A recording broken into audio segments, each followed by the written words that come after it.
Hello everyone, welcome to StudyIQ.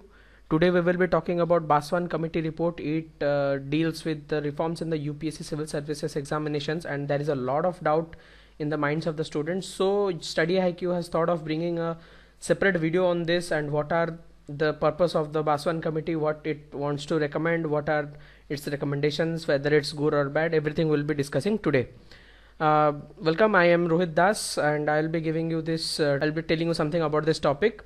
This video has been brought to you by StudyIQ. If you like the videos of StudyIQ, please like, share, comment, subscribe to the channel on YouTube.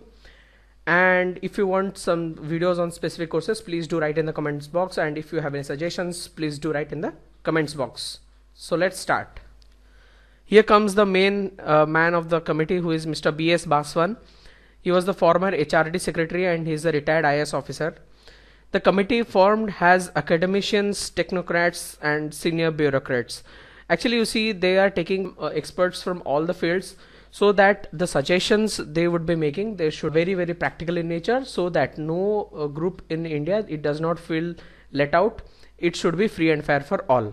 The committee, it was formed in August 2015 and it gave its report in this August 2016, but UPSC has kept the report confidential, so it is a very closed door affair. So for this only there is a lot of doubt in the minds of the students, and only for clearing these kind of doubts and ending all the speculations, StudyIQ has brought you this video. This committee has been constituted over wide resistance regarding the CSAT paper 2, and we all know the CSAT paper 2, it is a question paper which is set in English language, so it is thought that it is getting unfair for the students who are not from English medium background. Okay, only for this CSAT paper 2 has been made qualifying in nature from this year. That is, only you have to secure 33% of the marks allotted to CSAT paper 2, and while deciding the score for the prelims, the CSAT paper 2 scores will not be included. Okay.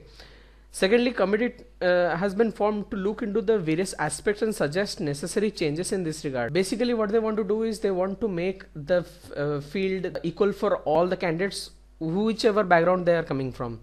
No matter what, it has to be free and fair for all. The report the committee has suggested has been forwarded to the Department of Personnel and Training under the Government of India for the final decision whether the suggestions of the Baswan committee are to be implemented or not. But the main concern in the minds of the students is that the UPSC has decided to keep the report very confidential, so it has led to a lot of speculations, and only for this there is a lot of doubts in the minds of the students. The four things that have to be examined by the Baswan committee are the effectiveness of the existing scheme of the Civil Services Examination. The effectiveness of any examination can be judged by the candidates who are getting qualified. Do they fit in the description? Are they fulfilling the requirements? So this effectiveness of the Civil Services Examination will be evaluated by the committee. Secondly, examine the plan of the examination. Currently, the Civil Services Examinations are a 3-tier examination, that is, it has a prelims, it has mains and a personal interview round. 3 rounds are being conducted now. So the committee will look into that. Is the 3-tier system currently which is being in place, is it sufficient to filter out the non-deserving candidates from the deserving candidates? The third thing is the age limit criteria.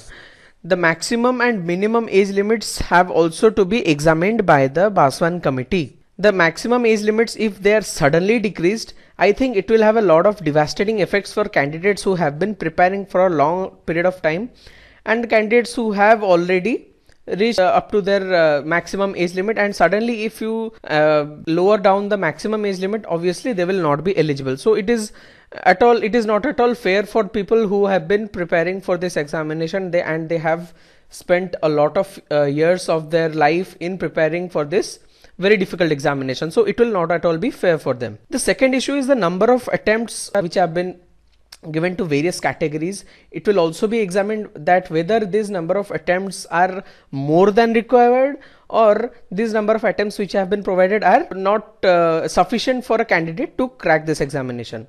Thirdly, the eligibility criteria of the already selected candidates. Okay, you see, the candidates who are getting qualified in allied services, they are again applying for the civil services examination to get a better choice of their job. Like if a person who wants to be IAS, suppose he has got into IRS, so what they will do is, though they are posted as IRS in the IRS, they will again appear for the exam and they will try to secure good rank so that they will be selected for IAS.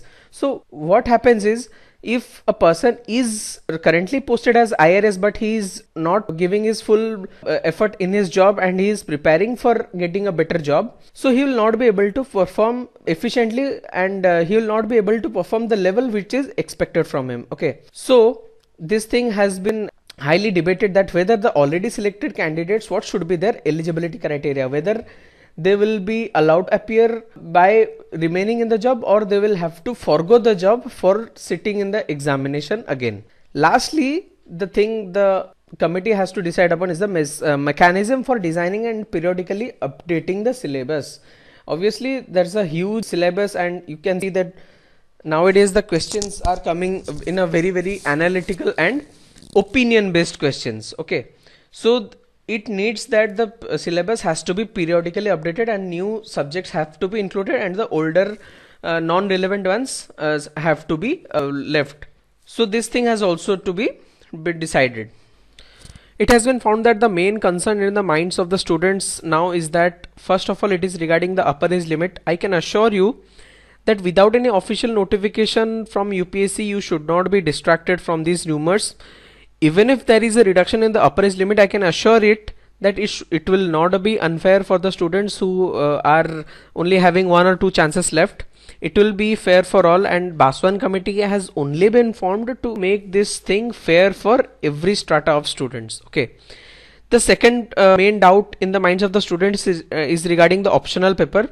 Same thing here, without any official notification, you should not stop your preparation. That is the most important point. You should not stop your preparation without any official notification. You should continue your preparations, though from 2013 only one optional paper is there, but there are rumors that the second optional paper will also be let done with, but though we don't have any official notification, we can't say anything. So those who are preparing, or you are thinking of starting your preparations for the 2017 civil services, I think you should not stop.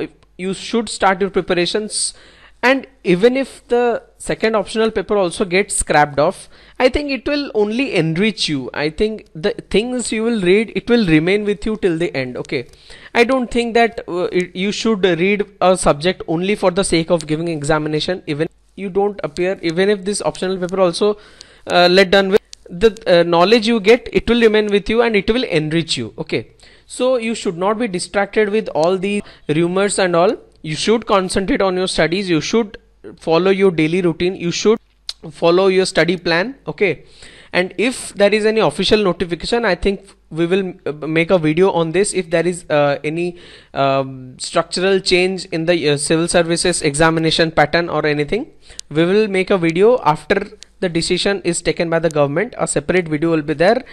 And to keep away with all the confusions, please, I request you to the students that you should not be distracted and you should continue your preparations.